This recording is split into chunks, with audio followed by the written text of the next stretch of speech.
Now it's time for Toker Talk Radio, the voice of the marijuana nation. What are you people? On dope? Where you can toke. I inhale frequently. Or you can talk. I experimented with marijuana and didn't inhale. Or you can toke and talk. 10 federal criminal penalties for possession of up to 1 ounce of marijuana. While we talk about toke on Toker Talk Radio. So, by the way, when it comes to pot, if you're 40 years old, you live in a log cabin in Oregon, you got 12 giant pot plants in your backyard, have a ball. Live from beautiful Portland, Oregon at Rolla J Studios. Hey, this is great. Just not cannabis. Plus your calls live at 971-533-7111. They're walking on their pants with their cap on backwards, listening to Enema Man and Snoopy Poop Dog.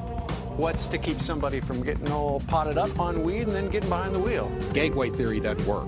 It's a reality. Holland, is it real? Don't tease me. We're locking up people that take a couple of puffs of marijuana, and the next thing you know, they got 10 years. And now, here's your host, the guru of ganja graphics, the sultan of sativa statistics, and the worst nightmare of a reefer mad prohibitionist. A polite, perspicacious, productive pothead with a propensity for PowerPoint. Radical Russ Belville. All right, welcome back, everyone. It's hour 2. Toker Talk Radio is in effect.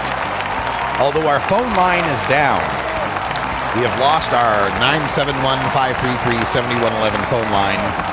Now I got to get a new phone line. So bear with me while we get that taken care of.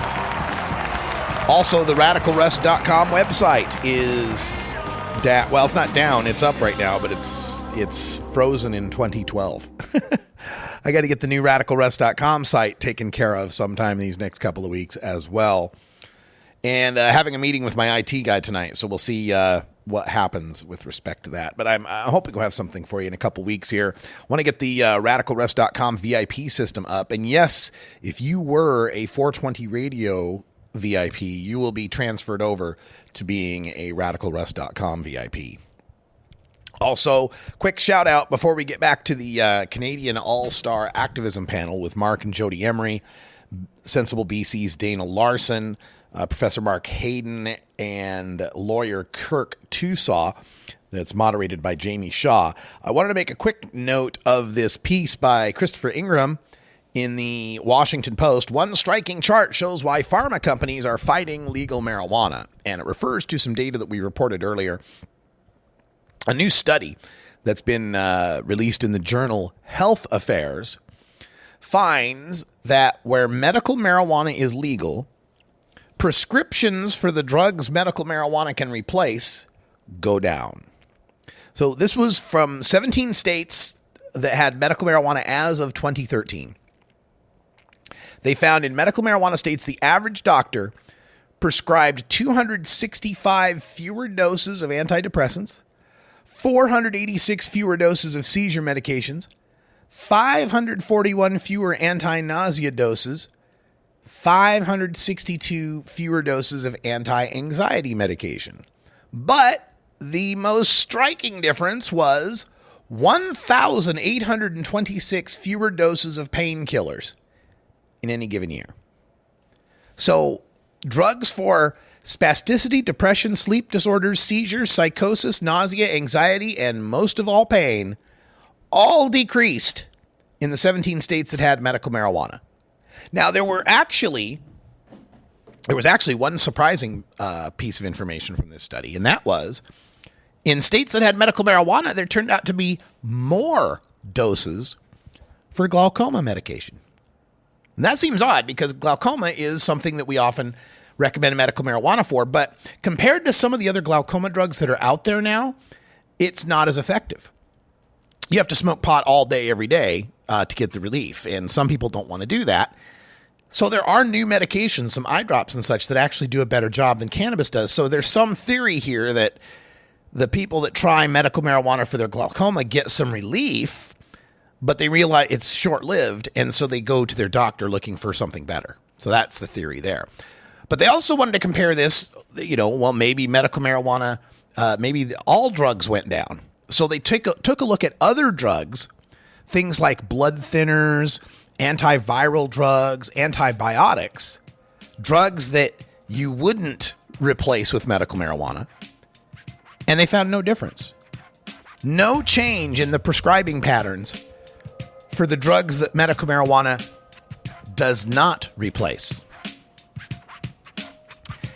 In the news release, the lead author of the study, Ashley Bradford, said, "The results suggest people are really using marijuana as medicine and not just using it for recreational purposes," end quote. Well, you know, the pharmaceutical companies don't like it when doctors are recommending 1,800 fewer painkillers every year. We got some Canadian activism coming up right after this. This is the Russ Belville Show on CannabisRadio.com.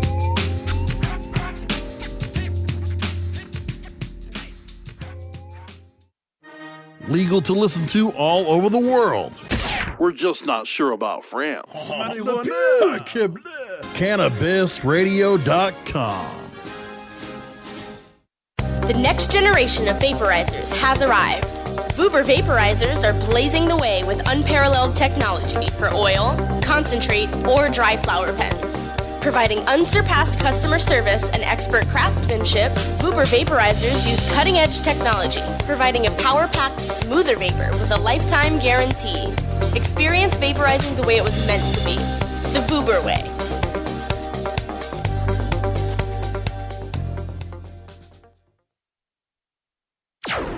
Tommy Chong is ready to cut through the smoke and change the tone of Tilk Radio.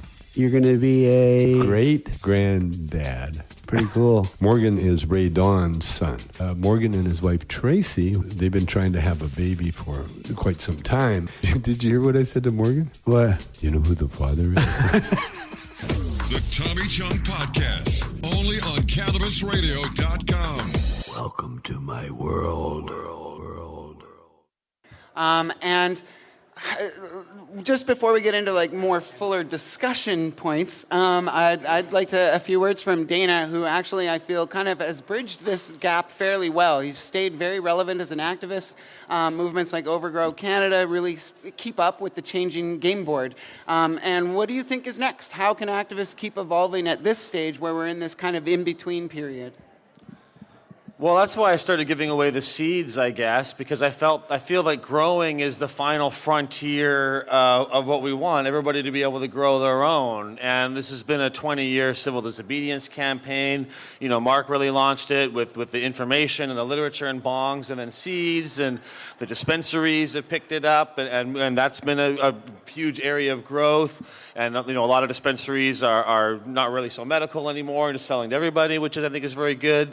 But people still can't grow openly, right? And that's still the thing that's not really allowed yet. And so I thought giving away seeds to encourage everybody to grow was kind of the next phase in that. And I don't really know where you go beyond that. I mean, other than sort of pushing all the things that we've got, we need to push to have more and more. But if everybody can grow their own, and if we've got independently run dispensaries selling cannabis to people, and if we've got access to vapor lounges and bong shops and information, that's kind of what we want, really, in terms of what our culture, you know, what we want to have available. So I don't really know where to go beyond that, other than actually changing the law. You know, the civil disobedience campaign is great, but we're still living under Harper's laws. And in fact, in terms of changing the laws in Canada so far, our movement has been terrible. The laws have only gotten worse over the last 20 years. But the enforcement of those laws, the reality on the ground, public opinion, court decisions, and every other way, it's been great. But the laws that Parliament passes have not gotten any better yet. Hopefully we got a good one coming down the pipe, right? But so that's how I see it, and I feel our campaign is going to have to continue, and whatever they put in is not going to be good enough, right? Legalization 1.0 is going to be better than prohibition, but not a lot, and we're going to have to keep pushing, and whatever parts in there we don't like, we got to keep breaking those laws and keep doing it until we get to legalization version 7 or 8, where we start getting the kind of system that we're actually looking for, right? So that's how I see it. It'll be an ongoing campaign for a long time. And civil disobedience certainly isn't the only part, but it's a key aspect. But it takes all these things, you know, political work, civil disobedience, public opinion, working at all levels of government and all different parts. So all these things come together to make change. But civil disobedience, I think, is a big driver in terms of if everyone's already breaking the law and nobody cares anymore, it's pretty easy to change the law at that point because everybody already thinks it's done, right? So that's how I see it. It's true. Yeah, thank you. This is, of course, what's also leading to tension right now because we've been told we're going to be legalized. We've been told that it's going to be based on best evidence and on public health. But what we've really been hearing back in terms of what they have considered best evidence in public health hasn't really been overly reassuring. Mark, did you have comments on what Dana had said? Sure. Version 1 is cannabis. I'd like to speculate as to what version 2 is. I'm taking off my public health hat for a second. I'm putting on my MAPS hat, which is the Multidisciplinary Association for Psychedelic Studies. Cannabis is first, psychedelics are second. And quite frankly, heroin and cocaine are third and fourth. All currently illegal drugs need to be part of this. Cannabis just yes, cannabis is a gateway drug. Yes. It's a gateway to legalization. That's the gateway. And so we need to continue the process. The beginning is cannabis. Nice, yeah, and that's something that A.C. Braddock had mentioned in one of the panels yesterday. That has always been what my thought about cannabis is that it was the plant that was not going to fit in the box, no matter how hard they tried to put it in that box. And once they realized it doesn't fit in that box, maybe other plants don't fit in that box as well. Dana, do you have a... Well, I would just say I think it's going to be the same path where I think medicalization of psychedelics will be the thing, right? It's easy to say no to some kid who wants to take it on the weekend, but a veteran who's got PTSD and he needs MDMA, it's a lot harder to say no to them. Yeah. And then just like with cannabis, you start realizing, well, if it's good for the person who's sick, it's also good to help prevent those kind of things. It's also maybe good for regular people to use in the right context as a preventative or as a, whatever, right? There's lots of studies showing that, magic mushrooms, even a single experience can change your whole life outlook in very positive ways. So I think we'll see the same kind of, the vulnerable groups that are hard to say no to will be in the front, and that will kind of normalize these things for other people. And then we see, well, it's good for everybody, really, right? So. Yeah, nice. Kirk, I just wanted to get back a little bit to home growing within legalization. The deadline's coming in fairly soon for when we're supposed to see some sort of draft around the medical. So do you think they're going to try and tackle like medical patients are allowed to grow first and then maybe include that into legalization? Well, certainly the Allard ruling requires the government to address the constitutional deficiencies of the MMPR by the 24th of August. Now, that clock's ticking relatively quickly. It does not appear from an outsider's perspective that the government has made substantial progress towards a new regime. I suspect that they're not entirely sure what to do. And I suspect largely the reason they're not entirely sure what to do is that Justice Phelan kept jurisdiction and kept the injunction alive that protects so many patients, former MMAR patients and producers, and said essentially that the injunction lives until further order of the court. Now, as a practical matter, what does that mean? In the past, when the government has responded to declarations of constitutional invalidity, they've moved inches rather than miles. They've taken very incremental steps towards constitutionality. I've argued in court unsuccessfully, but will continue to argue, that those responses have been contemptuous of the decisions of the courts. In effect, they've thumbed their noses at the ongoing constitutional dialogue between the courts and the legislature in a charter-based democracy by taking these tiny little steps. The difficulty is I think they'd like to take a tiny little step in response to Allard. I think they'd like to implement some kind of like 5-plant hard cap on medical producers if you have a permit from your doctor, and then just revitalize the MMPR as the commercial distribution avenue, perhaps with some retail component through pharmacies or the like included. The difficulty with that approach is they're not going to get rid of the injunction by doing that. We've educated Justice Phelan enough that he understands that if you can't justify any prohibition on home production in the context of a lengthy charter trial with tons of expert witnesses, the entire resources of the government of Canada at your disposal, bringing in experts from all over the world if you're the government of Canada, and you can't even justify the restrictions on all of our plaintiffs, by the way, all of whom could produce in excess of 100 plants each. It's going to be very difficult to go before that justice again and say, well, we fixed it, Judge. People can all grow 5 plants now, because the arbitrariness problem remains. It is just as safe or unsafe to grow 5 plants, 50 plants, 500 plants, 5,000 plants. It just depends on how you're doing it. And so I think there's a big problem there, and I don't think the government has figured out how they're going to address that problem. I can tell you that John and I and the other lawyers involved in Allard are prepared to go back to court if we need to continue to fight this battle that we've been fighting for many, many, many years in the courts. I desperately hope we don't have to do that. It is difficult. It is arduous. It is tough for the witnesses. It is tough for the lawyers. It's tough for all the people out there that don't have any ability to control the outcome of the events, and yet their very lives depend on what those outcomes are. And so the government has a real opportunity here. Quite frankly, I'm not sure why they're not simply just thinking about bringing back the MMAR for personal production and caregiver production and having the MMPR with some tweaks be the commercial distribution system. It needs a lot of tweaks, but that's beyond the scope of this panel. That seems to me to be the easiest short-term solution whilst you figure out the rest of it. But I have no idea what's in their heads, and I fear to speculate. Yeah, fair enough. One of the big issues with diversion, of course, is why they're worried about plant numbers, and they're talking about loss of revenue, but they're also talking about access to youth, which touches on what I was talking about earlier about the public health. Right now, our colleges consider 25 to be youth. So in any sort of legal rec market, it wouldn't be anyone under 25 wouldn't actually be legal. Mark Hayden, you had some comments you wanted to make on that. Well, the issue of access to youth, I think, is the most controversial. And there's essentially 2 positions out there, and I'd like to fill in the middle ground. The position of Justin Trudeau is it's a nasty drug, and if youth get a hold of it, it'll damage their brains. The position of David Malmo-Levine is it's the same as caffeine, treat it the same as caffeine. So those are 2 relatively divergent points of view. I've put a lot of thought into the middle ground, and I'd like to just throw out some ideas here. My position on access to youth really comes from a paper I've just finished writing on psychedelics and a post-prohibition regulatory model for psychedelics in a world of public health. And we looked at various pieces of the puzzle. Piece of the puzzle number 1 is there's 23 states out there that allow parents to supervise their children's alcohol consumption. Piece of the puzzle number 2 is ayahuasqueros and peyote traditions have always allowed youth access so long as there's parental approval, but not parental supervision. The issue of health access, if you think about how we as a province, how young people access health services, I think is relevant because youth are divided into mature and immature minors. Mature minors being defined as those who can make their own decisions and understand what they're asking for, and immature minors being defined as those who can't.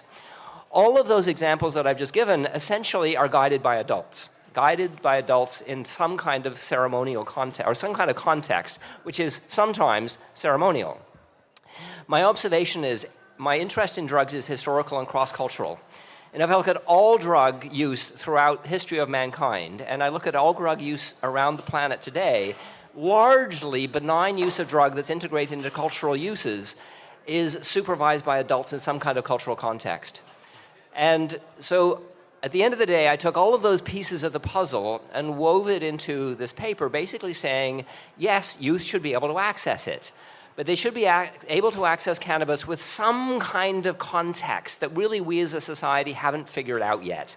And we need to have a larger discussion of it, and it probably needs to have some guidance by elders. I find it interesting, I'm slightly off my public health hat for a second, to observe the number of people who are participating in green ceremonies now. The existence of the ayahuasqueros, who have come widely throughout North America, have raised an awareness of the issue of ceremonial structures around drug use. And that's spinning off for people who are now doing green ceremonies. In fact, there are a number of people in this room who are running green ceremonies and bringing a spiritual and healing tradition to a cannabis process. I find that absolutely fascinating. Personally, I think that's the discussion that we need to be having. Thank you. I think we're a little bit over time already, so we should probably move to some questions, because I imagine there will be some. I just wanted to add very, very quickly. Is it getting chilly in here, or are you wearing an anatomically correct bra? It's 4:20 here in beautiful legal Potland, Oregon, and we'll get back to the question and answer segment of the All-Star Canadian Marijuana Activism panel. When we return from break, we've got a safety meeting we've got to get to.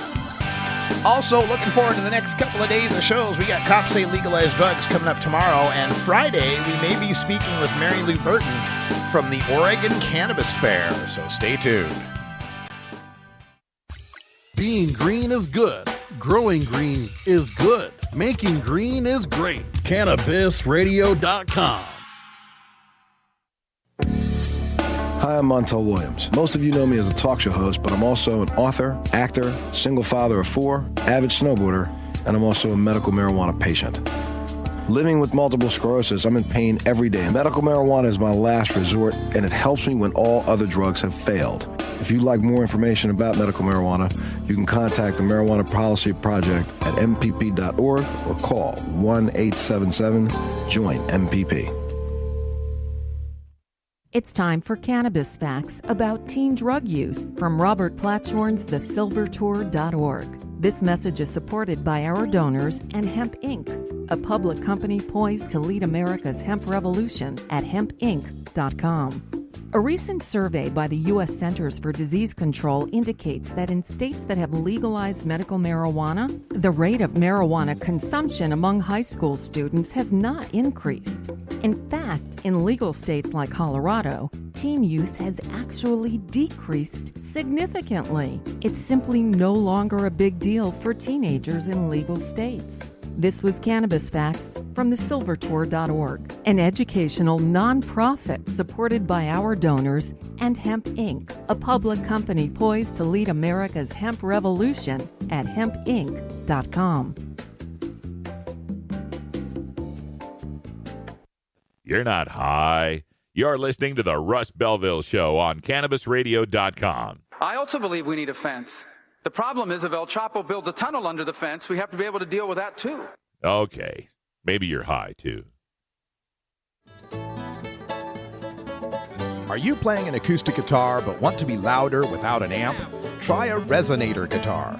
The fingerboard extension has National Resophonic and other resonators, square necks and round necks. Stop by the Fingerboard Extension downtown Corvallis at 120 Northwest 2nd Street today, or check out its inventory on the web at fingerboardextension.com. Go wild hog in the woods.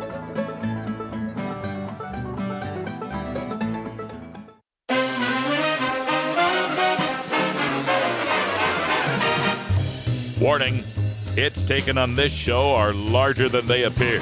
Do not try this at home. These people are professionals. Or at least they pay me to say that.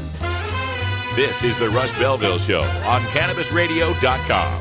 Welcome back, everybody. We go back to the All-Star Canadian Marijuana Activism panel, moderated by Jamie Shaw, featuring Mark and Jody Emery, Dana Larson from Sensible BC, Mark Hayden from MAPS, and lawyer Kirk Tusaw. We bring you back now during the question and answer session at the panel. Interesting. One of the things for me that I find is missing from most of these discussions is we've apologized for historical wrongs in other areas. We've apologized for the Komagata Maru. We've apologized for the head tax. We've apologized for residential schools. And yet we're still ignoring the knowledge and approach that the elders in these societies had towards these drugs. So that's really resonant with me in particular when you speak of that, Mark. Okay, one quick statement, one quick question. The quick statement is, I think you mischaracterized what I say. I never say that cannabis and caffeine are the same. I say caffeine's more risky, dangerous in 3 categories. Cannabis is more risky in 1. Caffeine is more risky in overdose deaths, overuse deaths, and withdrawal symptoms. Cannabis has higher impairment levels of novice users, which could justify some restrictions that don't apply to coffee beans. However, I do think we have to be realistic about the amount of obedience that teenagers display, which is zero. Zero obedience. They're going to use it anyway. Do we want them using it with safe point of sale and quality control, or do we want them buying off the black market from Buddy, who also is selling coke and heroin? That's really the only question we have to decide about that. And I think, would you have a problem, Mark Hayden, with a system that had 16 and over, like the Senate report recommended, buy on their own, 15 and under with parental and physician supervision also have access? Would you have any problem with that? This feels a bit like deja vu. I keep having the same conversation with you, David. Yes. If you're going to mischaracterize my statement, I'm going to put you on the spot as punishment. I stand corrected about your position on caffeine. Okay. So I have no problem with cannabis being available, but the issue, again, is a ranked system. So cannabis should be more available than alcohol, and alcohol should be more available than tobacco. So a ranked system makes complete sense to me. And then I throw psychedelics in the mix, and I think some kind of supervision is required, essentially. Where does processed food and sugar fit into that ranking system? Then there's chocolate. Let's talk about the damages and health risks of chocolate. Well, caffeine, we let kids have caffeine. You know, there's a more too, without any limits. Can I chime in? Yeah. There's also another point to be sort of elucidated from the discussion, right? Because we talk about access. Teenagers have access to cannabis. When we're talking about access through a legal avenue of access, right?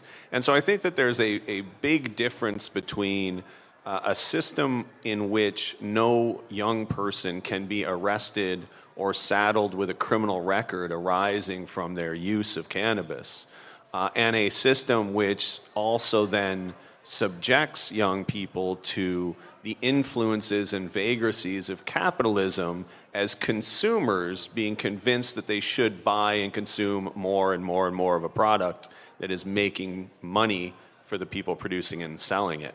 And John Conroy and I actually had a fairly pitched argument in front of Bill Blair about this, at the end of which I sort of looked at Mr. Blair and I said, you must have thought I was the radical one first, but I'm not as crazy as Conroy. Because he favored a system where 16-year-olds could go into a store and purchase cannabis. And I said, no, I don't happen to favor that system. I happen to favor a system in which no young person or any other Canadian can face criminal consequences for accessing cannabis. But I think the decision and whether a 16 or 17 or person under the age of majority should be able to have access to it, legal access to it, is a decision that has to flow through a parent or other supervisory authority, not through a profit-motivated shopkeeper. Because at the end of the day, when cannabis is legal and becomes a commodity like everything else, it's going to be marketed, sold, and it's going to be, something that puts money in people's pockets, and therefore there's a real incentive to get you to buy as much of it as possible. Anheuser-Busch spells $1 billion every year to try to sell alcohol just in North America.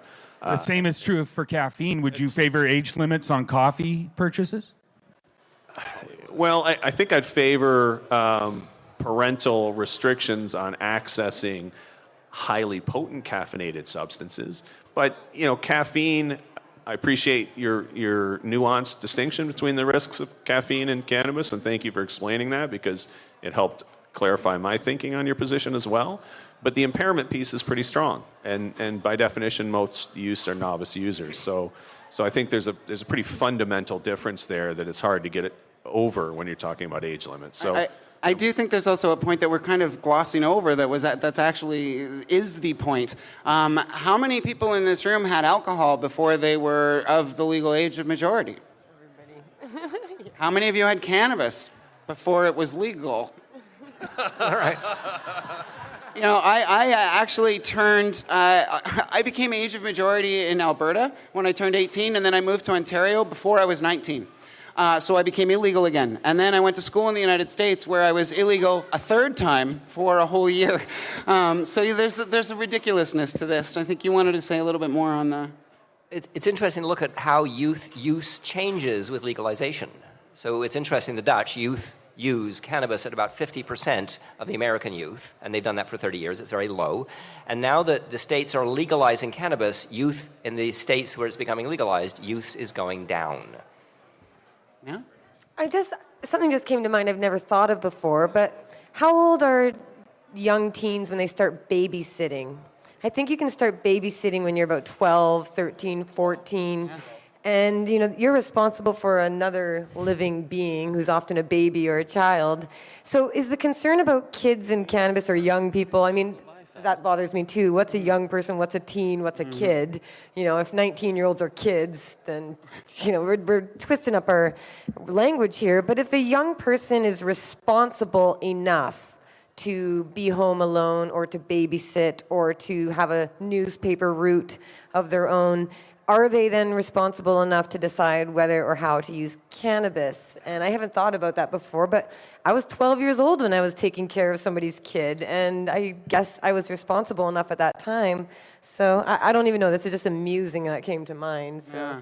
I have one quick thought about age limits is that they don't need to be the same for all cannabis products, right? A cream or a salve should be available to anybody. CBD products that don't get you high, there should be no age limits for that at all. And, and maybe even... And on the other hand, maybe like a super concentrated psychedelic dose of cannabis should be a higher age limit than being able to smoke a joint or something that can really, I wouldn't mind seeing graduated things like that. With a lot of stuff, it's the dosage and the potency that affects it more than the substance itself. So a lot of cannabis stuff, I think, should have no age limits at all. Absolutely. And so, Mark, you just had a question. What exactly was your thought around that? Because it does tie into age limits, absolutely. But one of the issues that's being floated by the federal government is should cannabis be available in liquor stores?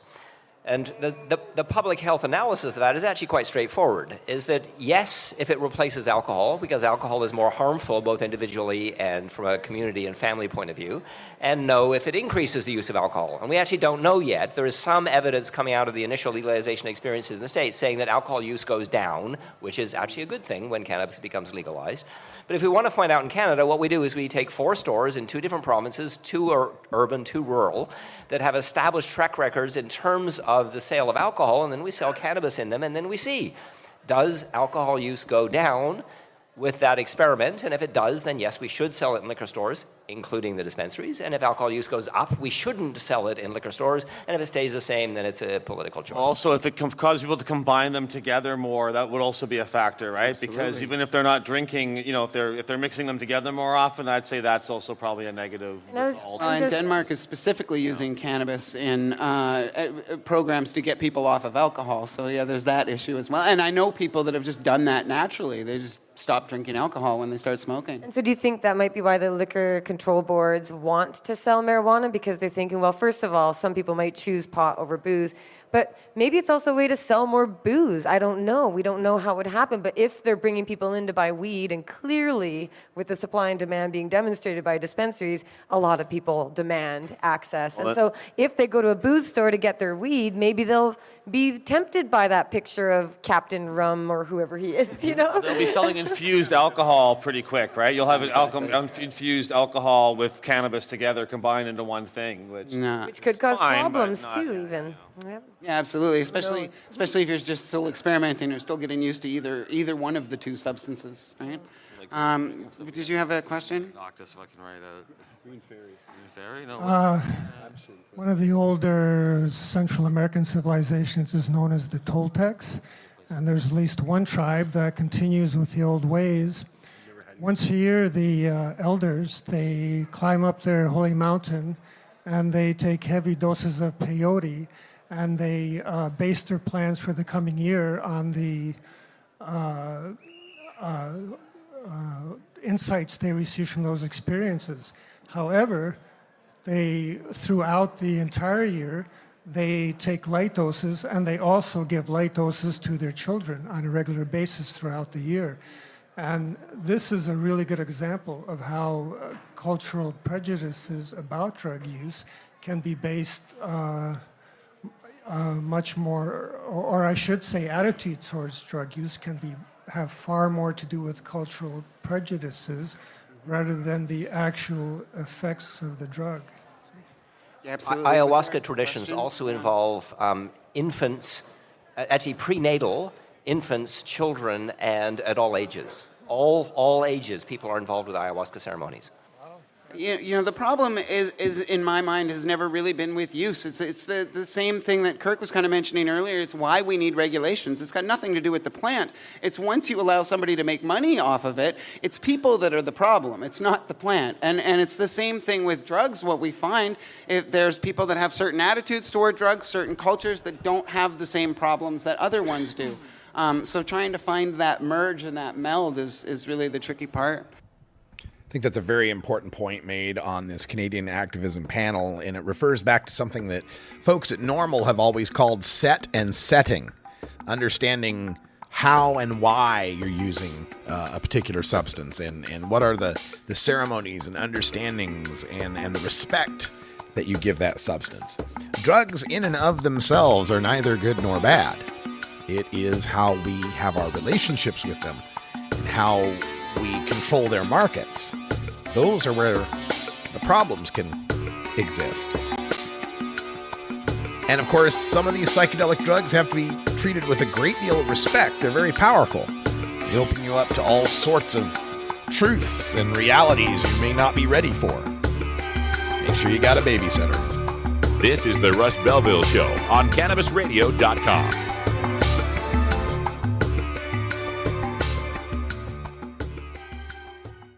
Cannabis use isn't the only thing growing. So are we. Grow with us. CannabisRadio.com. Dr. Dabber, hurry! Its temperature is shooting past 1,000 degrees Fahrenheit. It's burning up. I'm afraid for this little guy, it's just too late. What caused the problem? Only Dr. Dabber can maintain the perfect temperature for a smooth-tasting, slower burn. This standard vaporizer lost all of its health benefits, sending it up in smoke. So you're telling me that most vapor pens burn so hot they produce smoke, not vapor? Correct. Keep away from those standard vaporizer pens and turn to Dr. Dabber. Doctor's orders. Less heat, more flavor. Cannabis Confidential with Dr. Dina. Candid. I want to give you the inside story. Captivating. I want to introduce you to my kind and amazingly talented friends. Compelling. We get to meet some of the most amazing cannabis activists and warriors around. Listen in as medical marijuana pioneer Dr. Dina shares never-before-heard stories, chats with cannabis insiders and celebrity friends, and provides invaluable perspective and insight into one of the fastest-growing industries in the world. I want to share with you what was once confidential information. Let's expose the truth, discuss the issues, and learn the facts. Cannabis Confidential, only on CannabisRadio.com. This is the Russ Belville Show, annoying Kevin Sabet since 2012. The Russ Belville Show is proudly sponsored by the Marijuana Business Association. The MJBA, called by NBC News the Cannabis Chamber of Commerce, is the fastest growing business association in the fastest growing industry in America. I've been working with the MJBA for years, and I personally invite you to join the MJBA. MJBA also publishes the popular MJ Headline News on Facebook and the MJNewsNetwork.com and Marijuana Channel 1 on YouTube. Visit mjba.net for more details. You can find Radical Russ online everywhere. Gmail, Facebook, Twitter, Instagram, Pinterest, YouTube, SoundCloud, Snapchat, LinkedIn, and Boise State University's 2400 baud modem bulletin board system from 1985.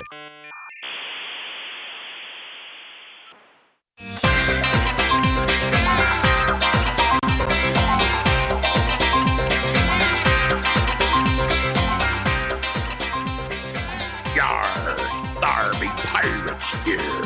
Har, har, har, har, har. You're tuned into the Russ Belville Show, the voice of the marijuana nation, only on CannabisRadio.com.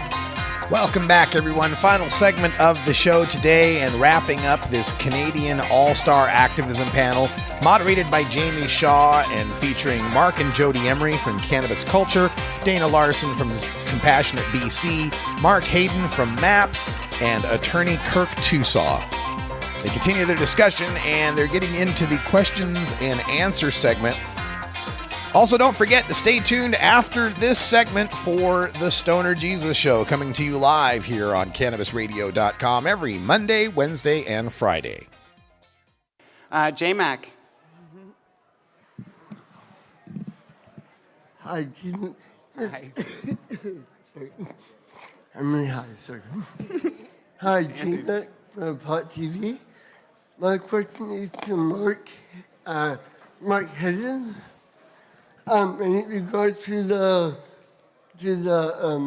access to marijuana in liquor store, can I please have 2 reasons why you think you do, and may I offer you my reason why you can't? So why? So I think you asked why should cannabis be available in liquor stores? Well, I actually didn't say it should be. What I said is we don't know. No. I heard you say you want to do it in 2 communities, 2 stores, 1 world, 1 country, which is good.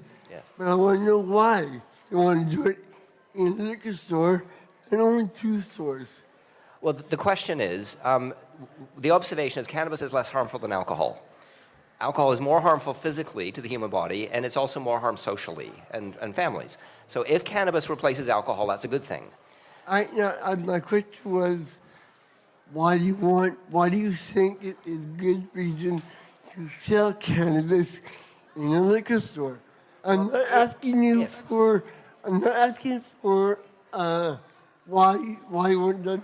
I want to know why you think it should be sold in a liquor store, because I really want to, can I say this?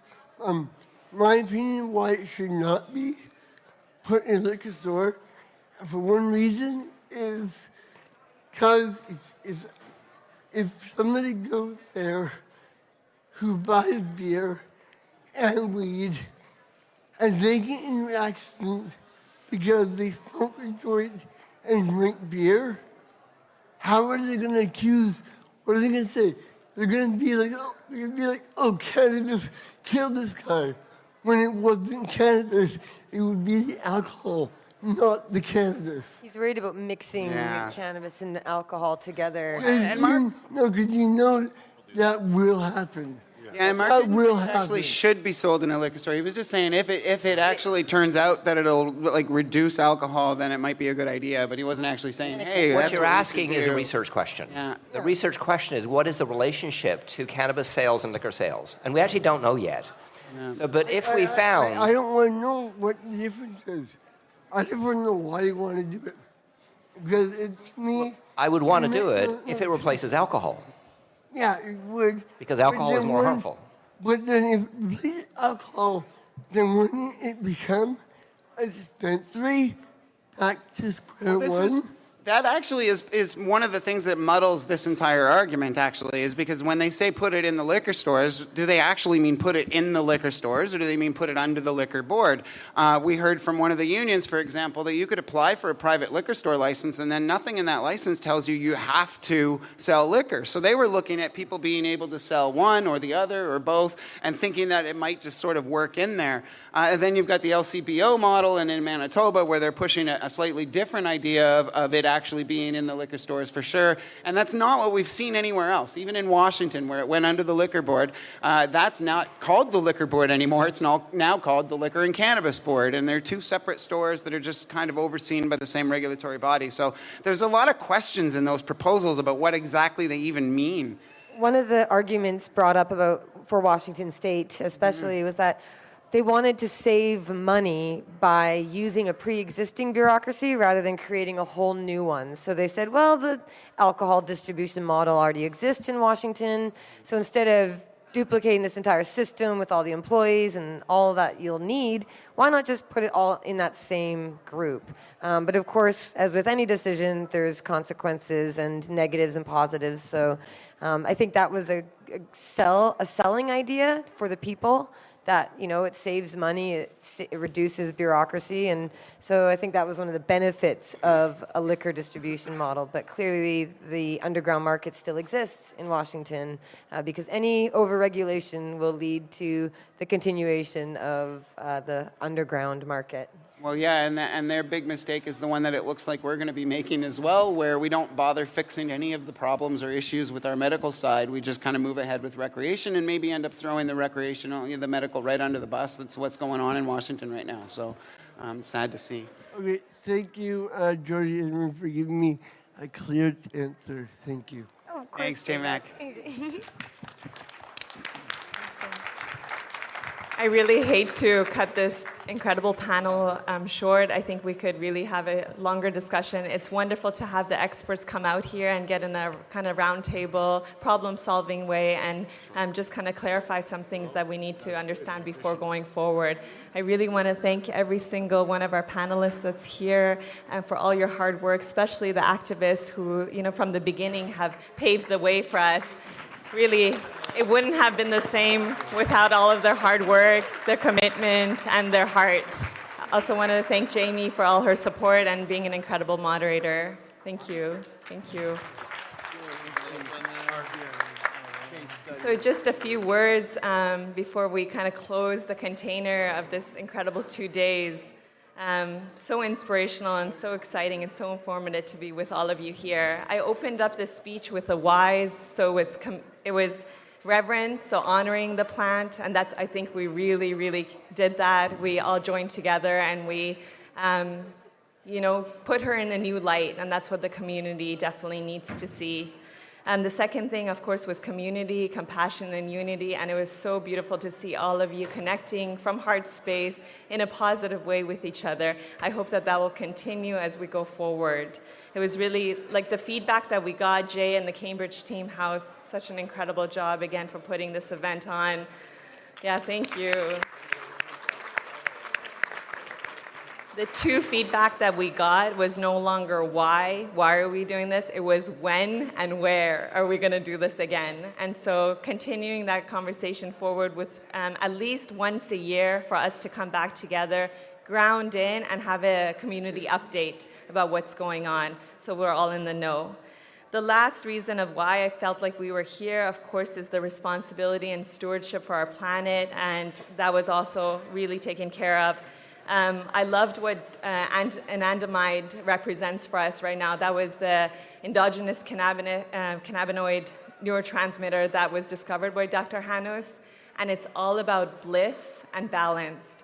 So as long as we take that away from this conference, staying in your bliss, staying in your balance, in the equilibrium of your internal state, we can project that out into our world and be able to create the internal world outwards. So I really invite all of us to commit to that. Now, before I finish, just a few thank yous as well. So of course, we wouldn't have been able to do this event without our sponsors and the exhibitors. The exhibitors are conscious community, conscious business, and they help support the platform for education and also engagement. So thank you so much to each and every single exhibitor that came and invested that time, invested that, as Jody said, the currency that allows us to be able to keep doing this advocacy work and forward movement. I also want to thank Crop King Seeds, Kyle and his team for their incredible support as our top sponsor. Namaste Vapors, thank you so much. Cannabis Growers of Canada, as well as the online dispensary. They were together in the sponsorship. I want to thank Moda, MJ Freeway, Canutra, as well as of course, I forgot to mention these two friends, Mike and Carmel. Carmel's in the middle sitting there. They just so generously gave their time as far as our social media, just getting our ads out. They didn't ask for anything, and I really just want to appreciate your support and help in that, definitely. Thank you. Some logistics also, just a few things. Please return anything that you found, including cell phones, just up here. Just pass it to me. I'll make sure that we put it online so people can get it. Please give us some feedback. This is the People's Plant, the People's Conference, so whatever you guys feel that we need to improve on, maybe next year we got to close off the space because it was incredible what was happening here. There was so much magic. I also want to reiterate that the CBD project, Martin A. Lee, who's one of our esteemed speakers here, he's giving 2 hours of his time for free to the community. So write this down. It's the Waterfall Gallery at Granville Island. Beautiful art gallery where he's going to be speaking tomorrow, continuing the CBD talk from 6:30 until 8:30. It's going to be catered with some great food. come out and listen to him. There he is, Martin. Thank you so much for coming all the way from California and continuing that gifting of your time and expertise. Miss D has a really fun night planned for you guys at the Sand, so make sure you guys go and check out the reggae night there tonight, just continuing the good vibes. So I also just want to say happy birthday to my partner Samir, who's right there. Such an incredible light and love in my life. I really wouldn't be able to be so grounded without him. I also want to say happy birthday to Joel, who shares the same birthday. Happy birthday. And I'd like to welcome Quetzal Tattle, yes, who she opened up the beautiful ceremony. She's our grizzly mother, protective Indigenous support and guidance. And so I'd like to bring her on for the closing prayer as well.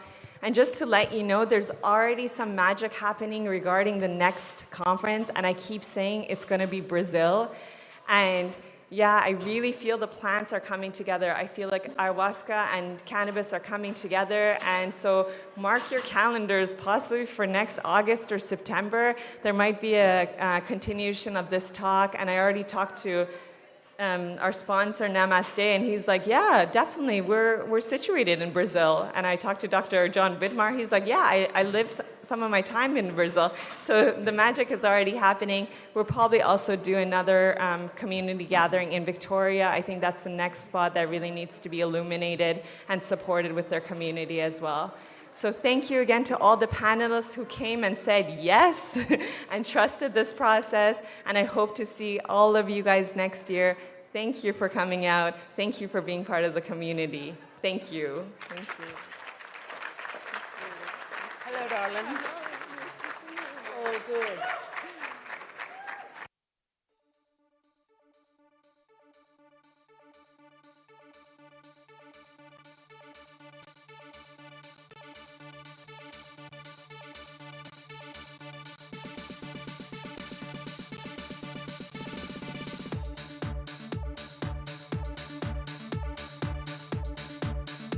Great panel there in Canada.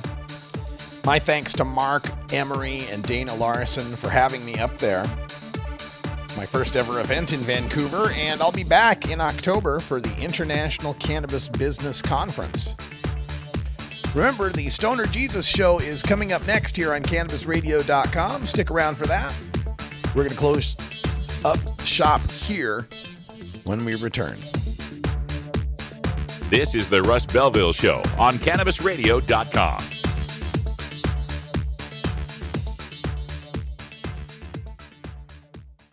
We don't limit how much you smoke, and we don't limit where you listen. Cannabis Radio is now on iTunes, Stitcher, and iHeartRadio.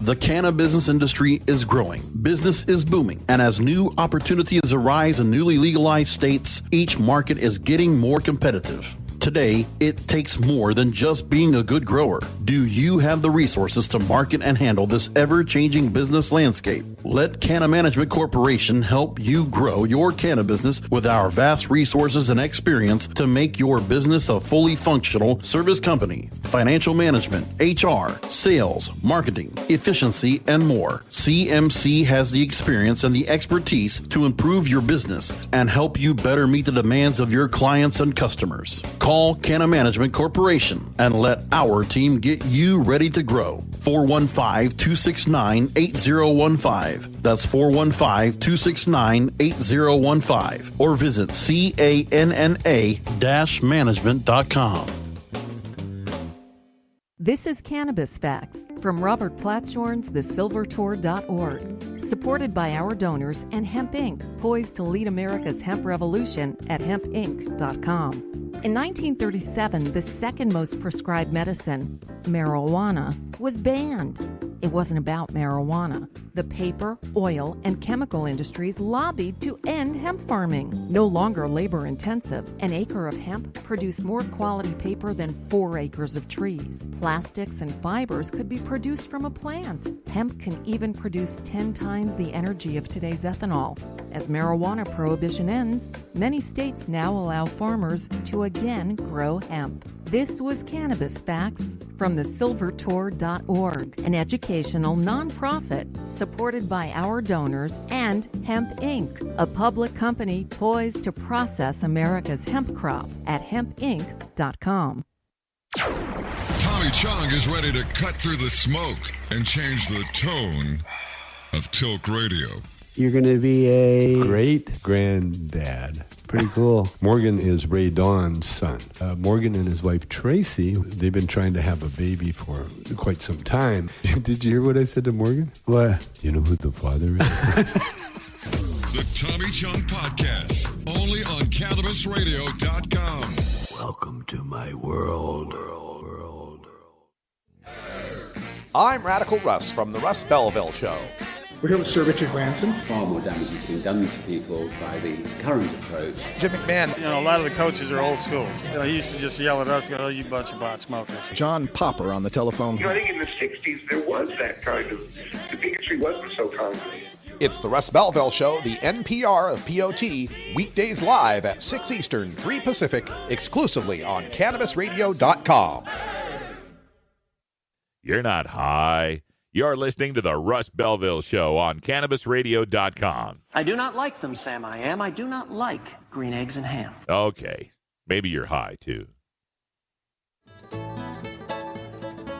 New beginner guitars and banjos are often constructed much better than ones built before your time. Why struggle?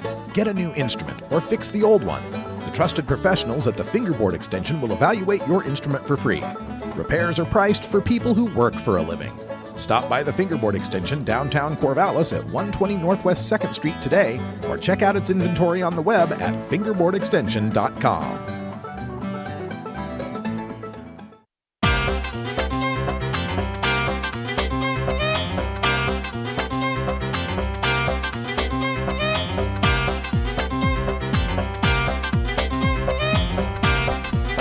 Welcome back, everyone. 57 after the hour here.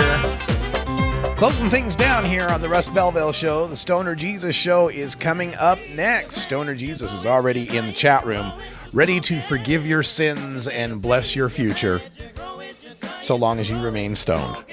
I'm not exactly sure how the theology works. You'll have to ask Stoner Jesus. Coming up next here live on CannabisRadio.com. That's all the time we got for today here on the Russ Belville Show. Thanks for joining us. Remember, tomorrow we've got our Cops Say Legalized Drugs segment. We'll be talking to ex-law enforcement officers who recognize the futility of our continued war on drugs. And then on Friday, we hope to have the organizer from the Oregon Fair, who there will actually be cannabis plants displayed at the fair. And we'll learn more about that on Friday's show. For everyone here at CannabisRadio.com, I'm Radical Russ. Thanks for joining us. And until next time, take care of each other, tokers. This is the Russ Belville Show. The Russ Belville Show is blogging and podcasting daily at RadicalRuss.com. You take a seed, you plant it, you grow it, you dry it, you roll it, you smoke it. You take a seed, you plant it, you grow it, you dry it, you roll it, you smoke it. You take a seed, you plant it, you grow it, you dry it, you roll it, you smoke it, and it goes down smooth.